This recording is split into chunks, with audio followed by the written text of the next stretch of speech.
Assalamualaikum warahmatullahi wabarakatuh. Perkenalkan, nama saya Trihartati. Di sini saya akan menjawab tugas dari mata kuliah Kajian Pengembangan Kurikulum SD pada program studi pendidikan dasar Universitas PGRI Yogyakarta. Untuk yang pertama yaitu bagaimana urgensi landasan filosofis dalam sebuah pengembangan kurikulum di sekolah dasar.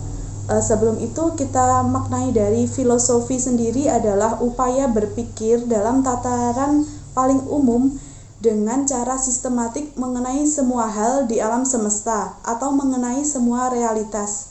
Upaya tersebut disebabkan oleh adanya rasa ingin tahu manusia. Selain itu, filosofi juga membantu manusia dalam mengorganisasi gagasannya dan menemukan makna dalam pikiran maupun tindakan. Filosofi pada pengembangan kurikulum akan menggambarkan kerangka kerja secara mendasar, sehingga akan sangat membantu guru ketika penerapan kurikulum berlangsung. Terlebih hal-hal baru biasanya tidak akan terlepas dari kritik, termasuk diantaranya kurikulum. Adanya muatan filosofis yang sesuai dengan sistem sekolah pada umumnya akan sangat memudahkan diterimanya kurikulum baru. Untuk soal yang nomor 2, analisis dan jelaskan karakteristik dari kurikulum 2013 dan menurut Anda pandangan atau aliran filsafat apa yang mendasari atau digunakan dalam pengembangan kurikulum 2013 disertai dengan alasan dan contohnya. Kurikulum 2013 sendiri adalah kumpulan komponen perencanaan dan pengaturan yang mencangkup isi, tujuan, dan bahan dari pelajaran serta cara penggunaan sebagai pedoman penyelenggaraan kegiatan belajar. Kurikulum 2013 adalah kurikulum yang memiliki 3 aspek penilaian. Yang pertama yaitu penilaian kognitif atau pengetahuan, yang kedua penilaian keterampilan atau psikomotorik, dan yang ketiga penilaian sikap atau afektif. Nah, di mana 3 penilaian ini sangat berkaitan dengan cara belajar atau pembelajaran yang dilakukan dalam kelas. Nah, salah satu hal yang paling mendasar dari kurikulum 2013 itu sendiri menggunakan tematik, di mana dalam satu pelajaran itu mencakup beberapa materi, satu pembelajaran mencakup beberapa materi mata pelajaran. Contohnya misal pada pembelajaran tema 1, subtema 1, pembelajaran 1, itu bisa di dalamnya terdapat mata pelajaran bahasa Indonesia, matematika, dan pendidikan Pancasila dan kewarganegaraan, seperti itu. Jadi materinya itu saling dikaitkan satu sama lain. Untuk aliran filsafat yang tepat untuk menjelaskan kurikulum 2013 menurut saya yaitu aliran konstruktivisme. Konstruktivisme itu menekankan pengembangan konsep dan pengertian yang lebih mendalam, pengetahuan mengenai konstruktivisme atau pembangunan pengetahuan oleh siswa. Nah, di mana siswa ini secara aktif membangun pengetahuannya sendiri, dan guru sekedar memfasilitasi siswa untuk aktif dalam pembelajaran membangun konsep itu. Contoh pembelajaran pada kurikulum 2013 dengan aliran konstruktivisme yaitu misalnya pada pembelajaran PPKN materi keberagaman yang keberagaman yang ada di lingkungan sekitar. Siswa diberikan gambaran umum tentang keberagaman oleh guru. Kemudian, siswa diminta untuk mencari contoh keberagaman yang ada di lingkungan sekitar, serta sikap yang tepat untuk menghadapi perbedaan pada keberagaman yang ada. Nah, dari situ siswa akan aktif sendiri mencari konsep pembelajaran dengan mengaitkan pengetahuan yang dia peroleh sebelumnya atau pengetahuan dari kehidupan sehari-hari tentang keberagaman yang ada di lingkungan sekitar siswa. Kemudian siswa berdiskusi secara aktif dengan temannya untuk menemukan hal-hal tentang keberagaman yang ada di lingkungan sekitar serta cara yang tepat untuk menghargai keberagaman yang ada. Nah, setelah didiskusikan dan komunikasi dengan teman dan guru, di situ siswa akan paham tentang konsep keberagaman serta cara yang tepat menghadapi keberagaman.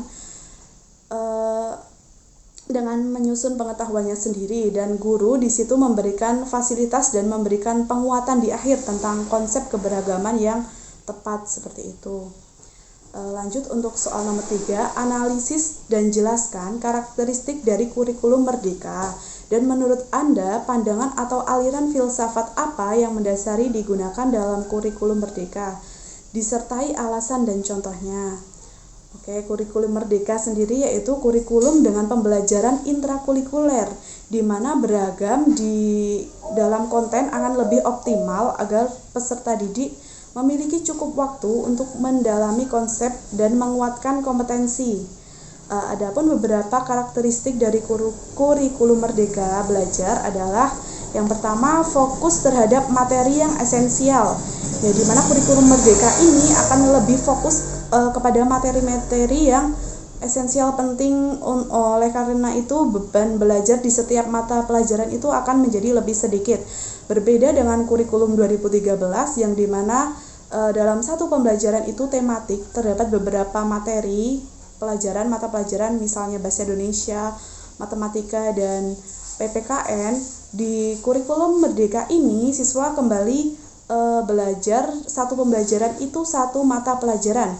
Jadi sehingga siswa akan lebih fokus untuk belajar materi tersebut, sehingga materinya itu akan lebih matang seperti itu.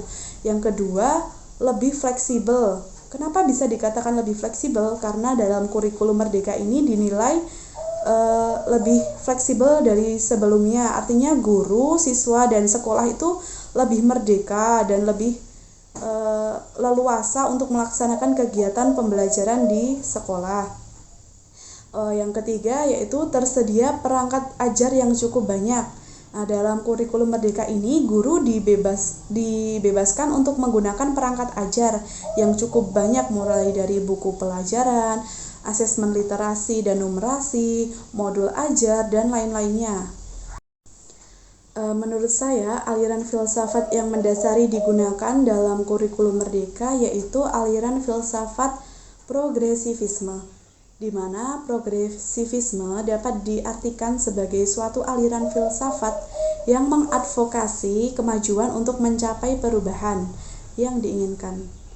Progresivisme adalah aliran yang menginginkan perubahan dengan cepat, yaitu progresivisme merupakan aliran filsafat pendidikan yang menekankan perubahan pada individu peserta didik menjadi pribadi yang kuat dan mampu menghadapi berbagai tantangan serta dapat beradaptasi dengan kehidupan sosial masyarakat. Oleh karena itu, progresivisme sangat mendorong terjadinya pemecahan masalah dalam proses pendidikan. Kurikulum progresivisme menempatkan pembelajaran dengan konteks kehidupan sehari-hari siswa. Materi pelajaran diintegrasikan dengan pengalaman nyata siswa, sehingga pembelajaran memiliki relevansi atau hubungan langsung dengan kehidupan siswa. Dengan mempersiapkan siswa untuk menghadapi perubahan penyelesaian masalah dalam kehidupan mereka. Oleh karena itu, progresivisme menitikberatkan pada pengembangan keterampilan pemecahan masalah dan berpikir kritis. Mungkin sekian yang dapat saya sampaikan. Apabila masih banyak terdapat kekurangan, saya mohon maaf yang sebesar-besarnya. Saya akhiri. Wassalamualaikum warahmatullahi wabarakatuh.